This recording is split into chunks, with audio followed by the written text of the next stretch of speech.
čísla mají dnes večer muži. Číslem 8 přivítejte 35letého zaslouženého tatínka Eduarda Havlíka.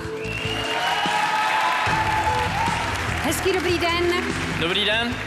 Eda má doma 2 syny, 8 a 16 let.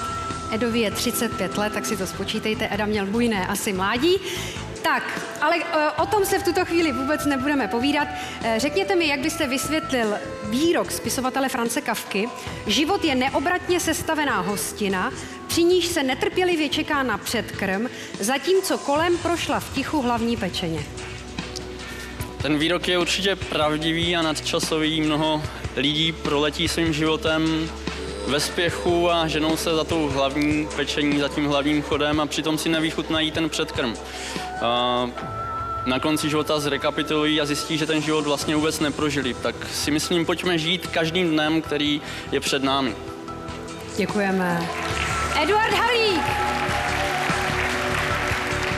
Takže zaujměte své pozice. Eduard Havlík a Daniel Horák. Pánové, připravte se. Ano. Zaujměte své pozice.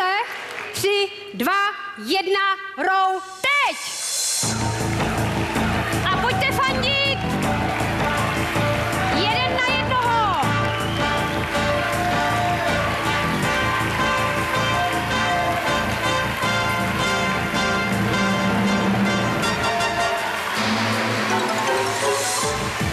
Blíží se konec!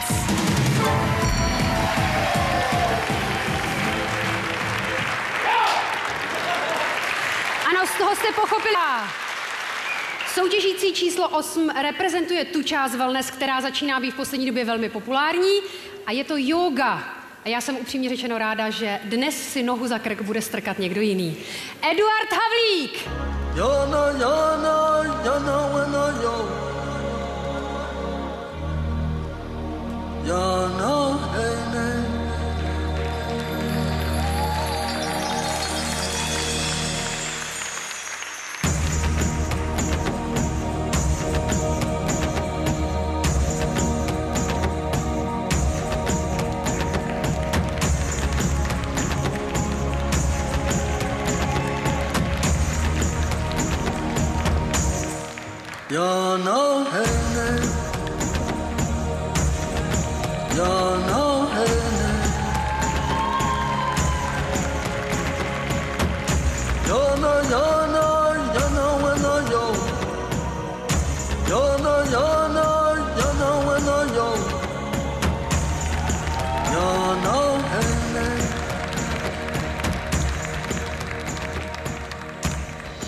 Ano, přátelé, zavřete ústa, to byl Eduard Havlík.